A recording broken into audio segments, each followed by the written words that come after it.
Hi guys! Ngayon, may natripan akong gawin. Ha? 2:58 na. 2 minuto na lang, alas 3 na. May natripan akong gawin ngayon. Magre-react ako sa video ng mga klasiko na ini-interview nila yung ibang tao about intercultural virtual communication. Nakalimutan ko yung isa kasi anong oras na, alas 3 na. Mag-edit pa ako eh.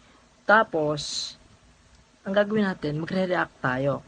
Kaso sabihin ng iba, ay reaction bawal yan, di ba? Bawal yan. Reaction yun, hindi naman vlog yun eh. Hindi. Kaya, ang gagawin natin ay reaction vlog. Wow! O, diba? Swabing-swabe sa natin.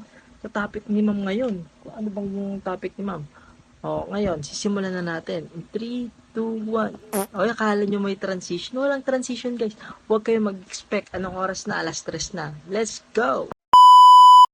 Uy nga pala guys, hindi lang pala ako magre-react, i-explain ko rin sa inyo para mas malinaw yung sinabi ng mga karakter natin ha. Okay ba yon? Okay.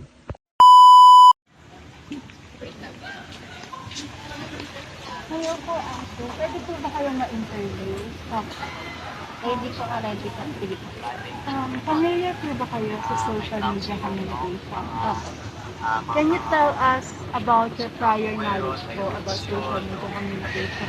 Yung social media communication po ay ito po yung app na ginagamit natin like Facebook, Messenger, Instagram, Twitter. Ano naman yung mga messaging app katulad nung ng Messenger, Viber. Tama yung sinabi niya.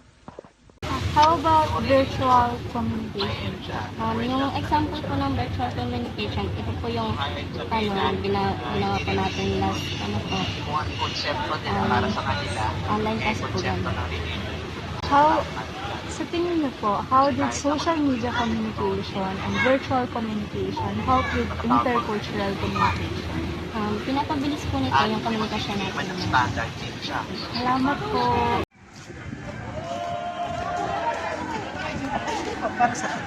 About po to sa three topics na para sa agenda namin ngayon.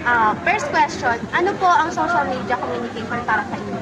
Ang social media communication, siguro na lang sa apps na tayo din ako natin alalimin masyado. Para sa akin, ito lang yung mga bagay na kung saan ka pwede makapag-communicate tulad ng pag-text, messenger, or Viber, ganun.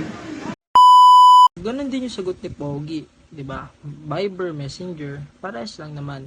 Kasi parehas lang din naman yung tanong sa una. Ganun po ba talaga? Para mas mapadali yung pag-usap mo sa mga malalayong kaya sa ako, sa ibang bansa yung mga kamag-anak ko, pero sila makausap gamit ng mga app kagaya ng Facebook o kaya call. Number 2 question po, ano naman po ang virtual communication para sa inyo? Virtual communication, siguro siya yung parang sa tulad sa mga Zoom na nakikita mo yung kausap mo kahit hindi mo siya kasama.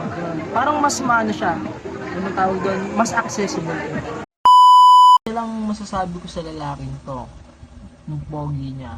Joke lang guys, kidding aside, tama yung sinabi niya na katulad daw na Zoom na pwede mong kausapin yung kausap mo kahit nasa malayo sila. O kaya ganito rin, di ba?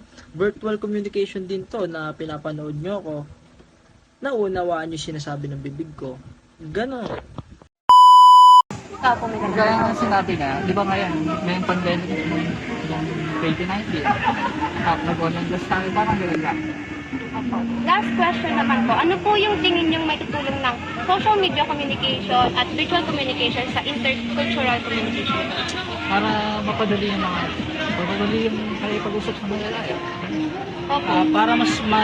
Para mas madaling maintindihan ng mga taga-ibang bansa yung mga sinasabi natin. Katulad sa Facebook, pag iba yung lingwahe na nakasulat sa caption, pwede mong i-translate. Ayun, makikita na kagad nila. Ganun lang. Thank you po sa pagsagot sa aking mga tanong. Maraming salamat po. Talaga ang talino nito, pati ang bangis nito. Sino kaya to? Comment down below guys kung kilala nyo to ng maano natin. Shoutout sa'yo, kuya. Excuse po, pwede po ba kayo ma-interview? ano nga po, what is your most used social media platform? Sa akin kasi, kadalasan ko kasi ginagamit ko. Ako, yun mo na ano ginagamit ko. Okay po. And next question po, what is your experience with virtual communication? Good. Kasi siyempre, kunwari, nasa malayo yung mga friends mo, Nakakatulong. nakakatulong siya to Zoom meeting. And last question po, how does social media help with intercultural communication? Actually, malaking tulong niya eh. Kasi kahit nasa ibang bansa kayo ganun. Language barrier. Nakakatulong po. Yes, kasi ano eh, kunwari, malayo din yung pamilya mo mga ganun. Pwede mo rin Pwede mo makausap kaya Gmail. Thank you po. Hi guys! So, ayun nga po, after ng pag interview natin, ay kami naman po ng aking partner na si Aryan ang magbibigay sa inyo ng dagdag information about sa 3 questions na tinanong namin kanina. Ano nga ulit yung 3 questions na yon? 1. What is social media communication? 2. What is virtual communication? And lastly, how does social media and virtual communication helps with intercultural communication? So, ano pang inaantay natin? Pakinggan natin yung sagot ni partner Aryan. Thank you, Sharon. I have here the compiled information that we have gathered during the interviews that we conducted in Rainforest. To start it off with, I'm going to first explain what virtual communication is. Virtual communication is basically the communication that is being held online or with the use of different technologies. Next is social media communication. Social media communication is basically a type of virtual communication which uses various social media platforms such as Facebook, Messenger, Instagram, Twitter, and the likes.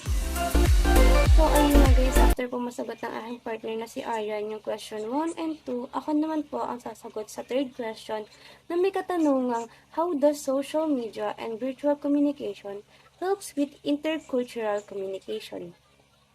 So, paano nga po ba nakakatulong ang social media communication at virtual communication sa intercultural communication?